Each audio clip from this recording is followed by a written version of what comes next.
sila para kay Jello. Jello, baka naman pwedeng turuan mo rin kami. Jello, please. Kami oh. Sige na. Sabi na. Sandali lang. Hindi. Tuturo lang kami sa'yo. Ayoko magturo. Hoy, sandali. Saan ka pupunta? Alam mo, ang saya-saya ko pa naman. Proud ako. Dahil tinuturuan mo mga kaibigan mo. Hindi nakakatuwa yun.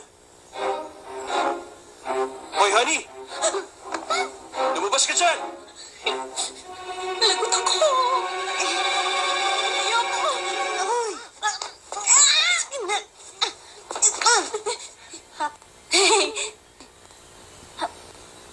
Ngayon lang.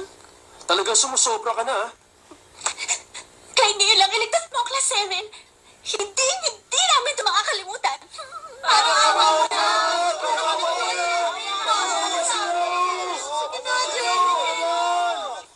Kapag nilagyan mo ng force ng 10 newtons ang isang object na may mass na 1 kilogram na nakalagay sa flat surface, magbibigay ito ng 4 newtons na frictional force. Ano ang maximum velocity of acceleration nitong object?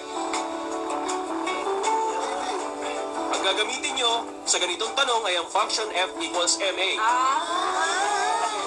F equals ma. Anong F dito? Force. M yung mass.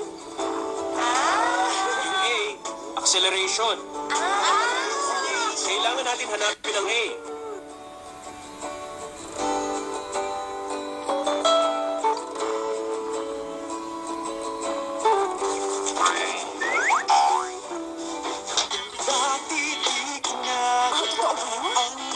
Ay, naku. Sige, pupunta ako dyan ngayon na rin. Sige, papunta na ako. Ay, palagi kasi silang nag-aaway eh. Kaya, naisip ko na hayaan ko sila na ayusin nila ang problema nila na sila lang. Sa tingin mo maniniwala ako? May hahanapin ka dito sa kwarto ko kung kailan walang ibang tao. Oo, ganun nga. Ay!